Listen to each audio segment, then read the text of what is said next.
आज संगत जी, किसी ने सवाल किया है कि घर में गरीबी है, और ये सवाल अनगिनत लोगों का होता है। घर में गरीबी है, तकलीफ है बहुत।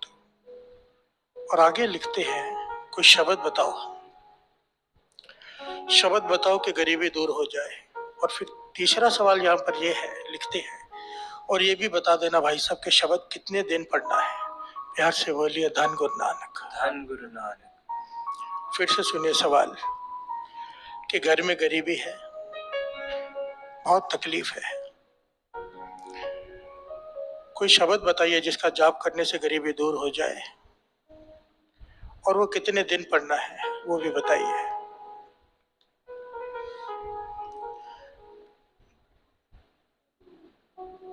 एक्चुअली में ये सारा सवाल ही गलत है साथ संगत जी। इस बात को समझने के लिए इस घटना को समझना पड़ेगा। ये गुरबानी क्या है ना साथ संगत जी, आईना है, आईना।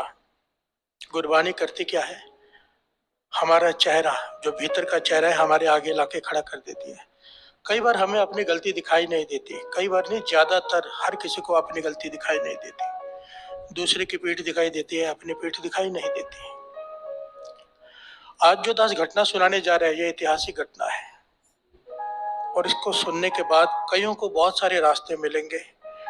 तो दास की बेनती है, बड़ी ध्यान से इस बात को सुनना, समझने की कोशिश करना कि हम कहाँ पर गलत है इस सवाल में। गरीबी दूर करनी है, जरूरी है, मानता हूँ, और उसका तरीका क्या होना चाहिए। प्यार से बोलिए धन गुरु नानक। बड़ी ध्यान से सुनेगा। आज सन 1999 1899 की घटना है ये। 1800 यानी कि 1899 की घटना। एक महापुरुष हुए हैं कमाई वाले, जिनका नाम है संत संगत सिंह जी कमालिये वाले। शायद बहुत लोगों ने नाम सुना होगा, क्योंकि बहुत ज्यादा कमाई वाले महापुरुष हुए हैं ये, संत संगत सिंह जी कमालिये वाले। एक गुरुद्वारे में ये प्रवचन करने गए, संगत इकट्ठी हुई। प्रवचन करके जब बाहर निकल रहे हैं, तो एक आदमी सामने आके खड़ा हो गया, हाथ जोड़कर, आंखों में आंसू है, और हाथ जोड़कर क्या कहता है, महापुरुषों। हिंदी में बात करता है क्योंकि वो मुसलमान है। उसका नाम आया इतिहास में अब्दुल करीम। संत संगत सिंह जी कमालिये वालों से हाथ जोड़कर कहता है, आंखों में आंसू है, दुखी है, कि अल्लाह के बंदे मेरी मदद कर। बहुत समय से मन तपस से भरा हुआ है, दुखी है, परेशान है। आज आपके प्रवचन सुने, आपने जो कथा की संगत में, सुनकर मन को शांति मिली। आप अल्लाह के बंदे हो, मुझ पे तरस करो। संत संगत सिंह जी कमालिये वाले ने सवाल किया, भाई क्या तकलीफ है तुझे। तो वो अब्दुल करीम कहता है कि दर दर भटक रहा हूं कई दिनों से, कई महीनों से, और कुछ दिनों से तो कुछ खाया भी नहीं था। घर वाली साथ में है, भीख मांग रहे हैं। इस गुरुद्वारे में मदद मिली है, खाने को मिला है, रहने के लिए 3-4 दिन के लिए कमरा दिया है गुरुद्वारे वालों ने, पर 3-4 दिन के बाद ये भी खाली करा लेंगे वो। ना मेरे पास 1 टका है, पैसा है, ना मेरे पास राशन है, ना मेरे पास रहने की जगह है। क्या मेरी किस्मत में भीख मांगना ही लिखा है। मैं भीख मांगना नहीं चाहता, मैं मांग कर नहीं खाना चाहता, मैं मेहनत करके खाना चाहता हूँ। काम मांगने जाता हूँ, काम नहीं मिलता, दर दर भटक भटक के थक गया हूँ, कोई काम नहीं देता। और आखिर में अब्दुल करीम कहता है, हे अल्लाह के बंदे, मुझे कोई कलाम दे दे जिसे मैं पढ़ूं और मेरे सारे काम बन जाए। प्यार से बोलिए धन गुरु नानक। मेरी गरीबी दूर हो जाए।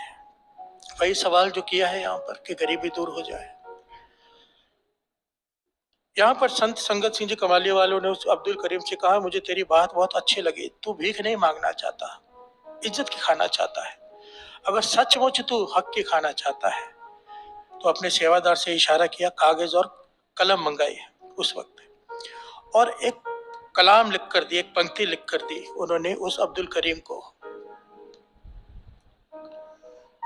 और कहने लगे इसे पढ़ते रहना दिन रात, छोड़ना मत, गुरु भली करेगा, गुरु नानक तेरा अल्लाह भली करेगा।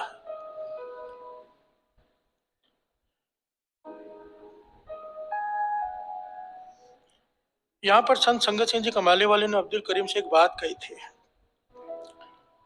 तू हक की खाना चाहता है, मांग कर नहीं खाना चाहता है, तेरी सोच नेक है, इसलिए तुझे कलाम दे रहे हैं, दिन रात पढ़ना, छोड़ना मत। और ये कलाम देकर वो चले गए। ये अब्दुल करीम उस कलाम को लेकर दिन रात पढ़ने लगा, दिन और रात साथ संगत जी एक कर दिया उसने।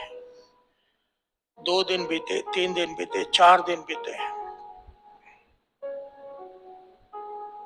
वो पंक्तियां पढ़ते जा रहे हैं जो संत संगत सिंह जी कमाली वाले लिख कर दे गए।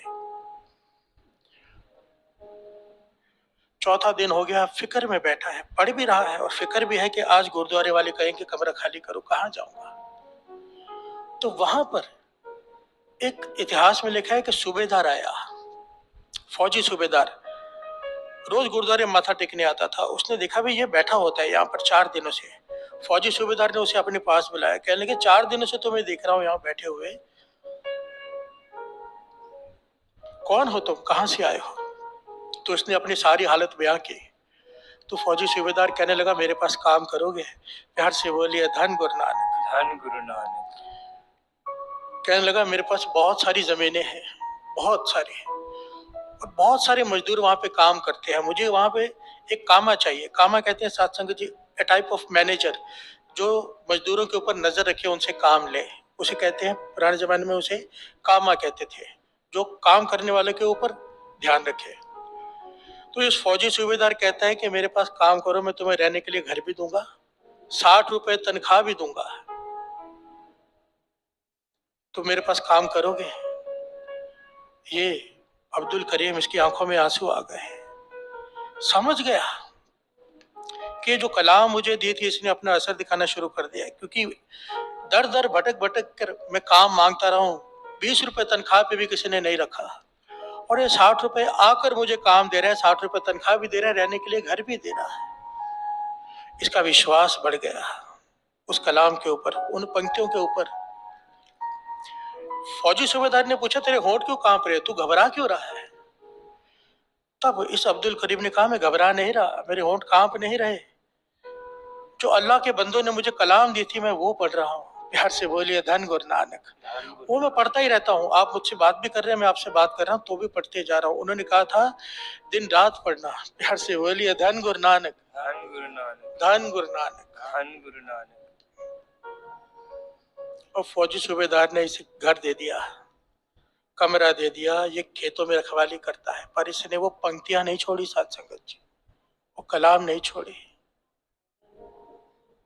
ये नहीं किया दात प्यारी विसरिया दातारा, काम मिल गया, घर मिल गया, काम हो गया और वो पंक्तियां छोड़ दे, नहीं, इसने नहीं छोड़ी।